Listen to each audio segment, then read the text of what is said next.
speaking of Survivor Series, The Undertaker and Survivor Series, there's a lot of important things that happen in your career, a lot of important moments that happen in Survivor Series for you. Let's start with the first Survivor Series that you were ever a part of. Just so happens to be the debut of The Undertaker as we got to see on television. Now, I know that you worked a show that was taped about a week before. But that Survivor Series is the first time we get to see The Undertaker debut with the $1 Million Team. And I think that's a very unique match to debut in to start with. But what I want to start out with before the match is, what was that day like for you? Do you recall anything in the locker room, anything special happening, conversations you were having with anyone? There were, at the time, and being, especially early on, I was such a wrestling purist, like in every sense of the word. Everything for me was kayfabed, and everything was, I always tried to protect everything. And it bothered me that I was doing those two TV matches. That was just the way they did TV. And so you didn't like doing TV before the debut? No. At the time, I didn't. Yeah. I was just like, well, in this day and age, it would have been not catastrophic, but it would have been everywhere. And this is what's coming. This is who it's going to be. And they still. Back then, the internet wasn't running crazy, and people didn't have cell phones and all that, so it was pretty protected. But still, for me, it was just like, I don't want to do this before I go out and do it. It's a good thing that I did, because it helped me get a few of the nuances worked out. Like at that point, those first two matches that I did before the original Survivor Series, like I'm still working like Mean Mark, right? Okay. I'm doing drop downs and leapfrogs as the Undertaker. And I could kind of get that in your mind. I'm still slow, methodical. Yeah, I'm trying to still figure all that out. Like I've slowed it down, but I'm still like, look, I'm 6'8". They build me at 6'10". I'm 300 plus pounds, and there's just not a lot of people that can do this. I'm going to do it. And then after doing it, then I realized it doesn't work. It doesn't work for what I want to do for this character long term. So in that sense, those couple of days helped me kind of weed out all my athleticism. Okay, this character is not going to work if I'm athletic. Okay. But it did shave a little bit of the nervousness off as well. I would imagine so. But still, like the debut is still the debut, that Survivor Series. And I remember being extremely nervous. I mean, it was like, I knew this was going to be probably, this is the way I felt, it was going to be my last opportunity to make a first impression with a North American company. I said, if this doesn't work, I'm destined for Japan. Yeah. And, which was not a bad gig, but I don't want to spend 6 weeks at a time in Japan. Japan was very good to me while I was there, but I wanted to be in the States. I wanted to be working for the biggest and the best company, and that was WWE. A lot of people, there's a lot of people that didn't speak to me, that didn't know me, didn't go out of their way to speak to me. But then again, there were a lot of people who did, and guys like Earl Hebner and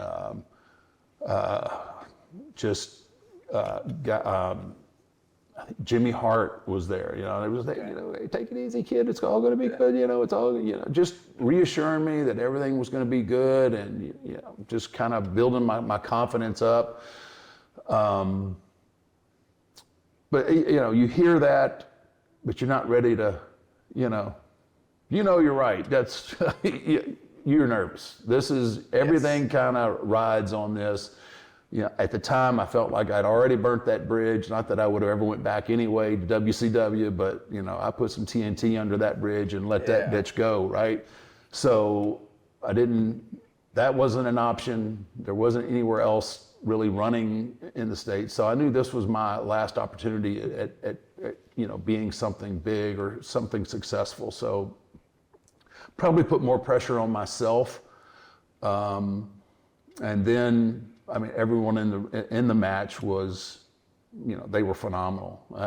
They really, the whole purpose of that match was to get the Undertaker over. It was really cool. And then you think back, like, that was Ted DiBiase over there, and that's Bret Hart, you know, and Greg the Hammer Valentine, and I mean Honky Tonk Man, and Coco.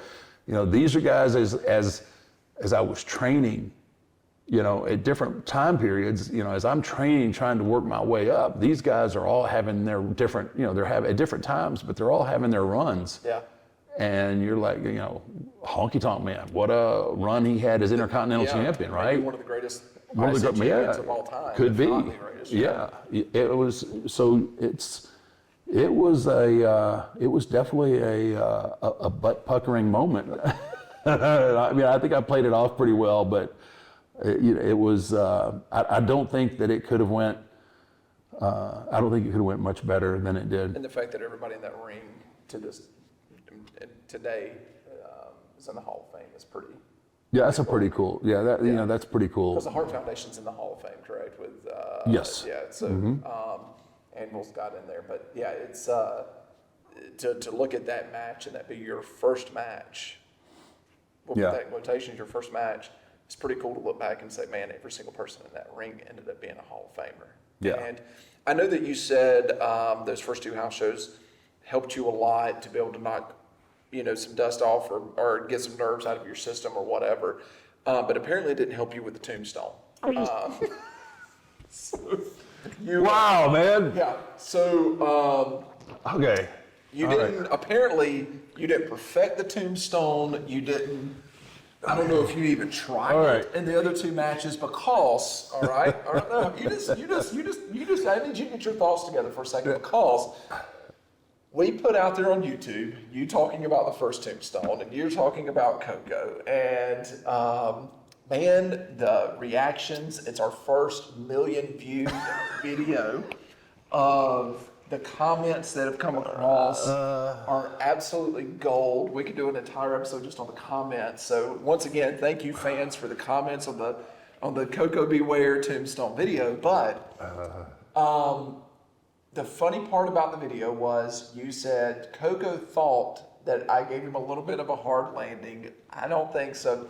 Mark, you folded him up like a cheap table, okay?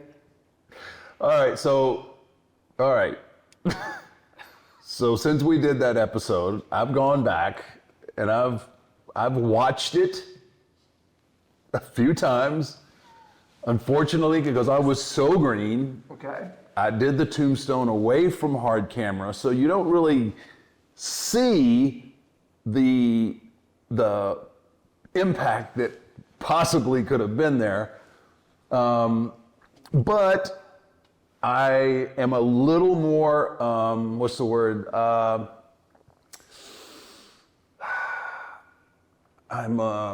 sorry that you I think kill is strong. That's a strong word. But I am a little more sympathetic to Coco's original beef. All right. It was a little different than I remembered. It was not by any means my best tombstone ever. I think we can all agree with that. We're all in that. Unfortunately, you know, somebody had to take that one. It just happened to be Coco. Coco, if you're watching this, my most sincere apologies. I apologize the night of, but it is not with the sincerity that I give you now. 30 years later. 30 plus years later, 33 years later almost. 32 this month. Yeah. Or 33 this month, yeah. Yeah, Coco, yeah, maybe it was a little snug. Apologies. Yeah,